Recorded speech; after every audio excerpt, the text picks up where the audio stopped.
les banques centrales s'attaquent à l'inflation, quitte à freiner la demande de crédit et donc l'activité économique. Les prix grimpent encore un peu plus. Jamie Dimon, il prédit un ouragan économique pour les mois à venir. C'est 50 milliards qui va les payer, c'est le consommateur in fine. Plus de 10% d'inflation en 2023, c'est probablement la plus grosse crise économique du 21e siècle. D'ailleurs, les hommes politiques, les médias, les économistes et les chefs d'entreprise sont unanimes. Les faillites d'entreprise vont se multiplier d'ici les prochains mois. En plus de ça, les prêts immobiliers deviennent de plus en plus rares. La bourse a complètement chuté durant ces dernières semaines et les crypto-monnaies sont au plus bas, notamment à cause du scandale FTX. Le problème central de tout ça, c'est ce qu'on appelle l'inflation. On parle même de factures d'électricité multipliées par 4 d'ici le mois de janvier 2023.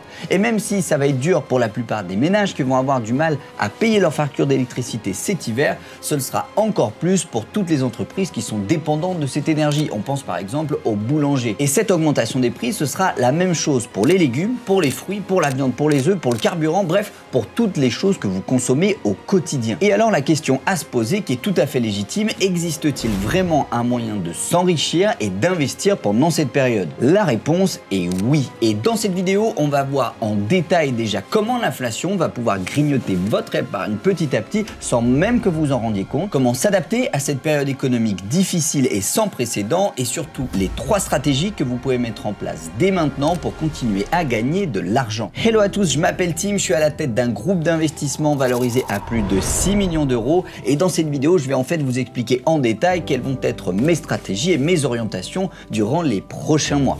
Allez, c'est parti. Alors déjà, il faut savoir qu'une des missions du ministère de l'économie d'un pays, quel qu'il soit d'ailleurs, c'est d'assurer la croissance de l'économie. Et on parle d'une croissance normale entre 2 et 3% par an. C'est-à-dire que dans un monde idéal où tout le monde gagne la même chose, tout le monde fait le même travail, nos revenus sont censés augmenter de 2 à 3% chaque année. D'un autre côté, on a l'inflation qui est le phénomène de hausse des prix dont vous avez tous entendu parler dans les médias durant ces dernières semaines.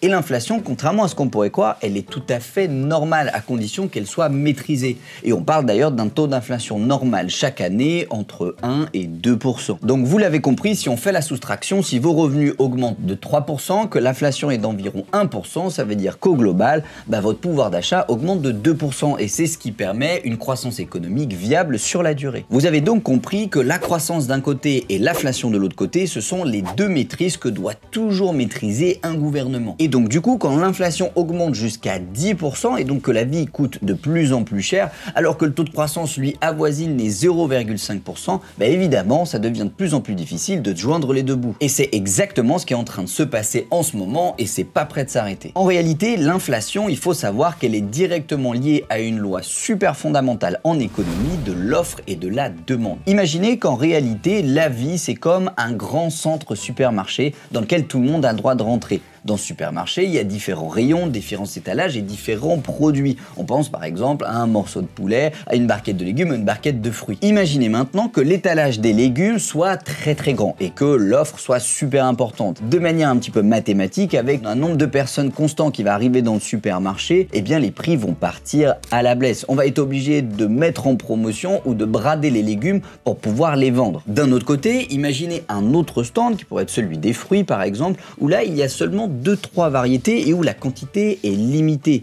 On va pouvoir mettre le prix beaucoup plus haut puisque les gens qui vont l'acheter vont se batailler pour avoir des fruits avec un flux de personnes qui rentrent dans le supermarché encore une fois constant. En fait, dites-vous qu'au niveau mondial, l'économie c'est exactement la même chose. Et d'ailleurs, ce qui a provoqué l'inflation durant ces derniers mois et les prochaines années, c'est principalement dû à 3 facteurs. Le premier, c'est la crise du Covid, qui, on va pas se mentir, est une vraie maladie chronique pour l'économie mondiale. Et d'ailleurs, encore aujourd'hui, il y a des usines en Chine qui sont fermées et donc une capacité de production qui est réduite, notamment par exemple pour les semi-conducteurs. Donc vous comprenez mon raisonnement, l'offre est plus faible, il y a moins de semi-conducteurs qui arrivent dans notre grand supermarché et donc ce qui fait que les prix partent à la hausse. Deuxième élément qui n'a pas arrangé l'addition, la guerre en Europe, avec notamment l'Ukraine et la Russie qui font partie des plus gros exportateurs de blé au monde. Et du blé, vous pouvez regarder sur vos aliments, il y en a absolument partout. Donc ce qui fait que si la production de blé est plus faible, il y en a moins qui arrive dans notre supermarché, l'offre est plus faible alors que la demande est constante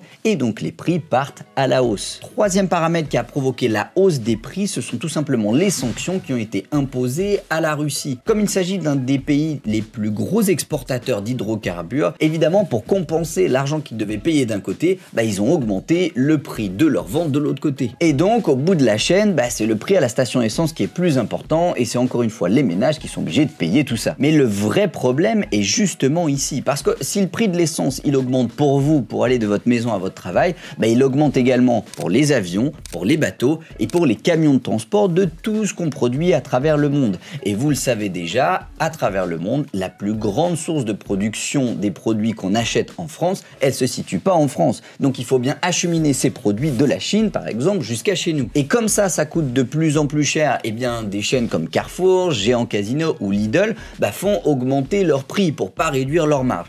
Et au final, qui est-ce qui paye l'addition ? C'est vous. Et d'un autre côté, vous le savez, le nombre de personnes qui rentrent dans ce centre commercial géant est de plus en plus important avec une population mondiale en croissance. Le tout sur un fond de réchauffement climatique qui donne des périodes de sécheresse de plus en plus longues et donc des capacités de production, notamment en Afrique et en Asie, qui sont réduites. Et en réalité, c'est pas prêt de s'arrêter. Alors en tant qu'investisseur, vous avez 3 options qui s'offrent à vous pour passer cette période difficile, ce cap, et vous pouvez d'ailleurs les effectuer simultanément. La première, c'est d'investir votre argent dans des valeurs refuges, c'est-à-dire des valeurs qui ne vont pas forcément vous rapporter de l'argent pendant cette période de cycle inflationniste, mais qui vont vous permettre de ne pas en perdre, des valeurs qui résistent très bien aux crises. On pense notamment à des actions en bourse telles que Apple, Coca-Cola ou encore EDF, des sortes de grosses entreprises qui ont énormément de trésorerie et donc qui peuvent tenir pendant plusieurs années sans gagner d'argent et surtout qui font partie des biens de consommation quasi indispensables. Demain, même s'il y a une énorme crise économique, que les gens ont de plus d'argent, ils vont quand même continuer à boire du coca, ils vont quand même continuer à consommer de l'électricité et ils ne vont pas arrêter de téléphoner pour autant. Et c'est pour ça que ces actions, on les appelle des valeurs refuges. La deuxième stratégie, c'est d'investir dans des business à cash flow ou de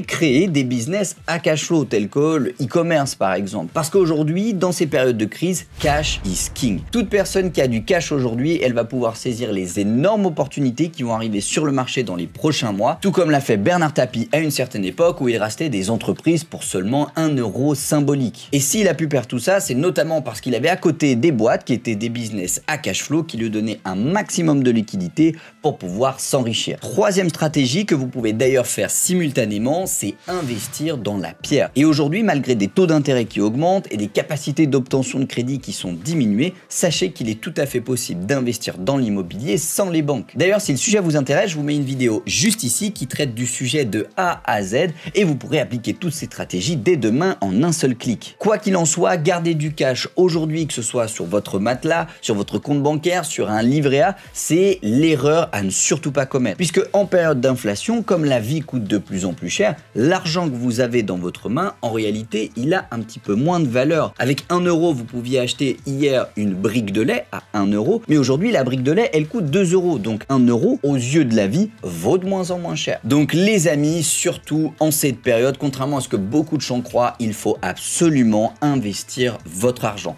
L'investir dans des valeurs refuges pour le protéger ou dans l'immobilier pour pouvoir le faire grossir, même dans cette période. Si vous avez la moindre question, n'hésitez pas à la poser dans les commentaires, je me ferai un plaisir de vous répondre. J'espère que cette vidéo vous aidera et je vous dis à très bientôt. C'était Tim, ciao.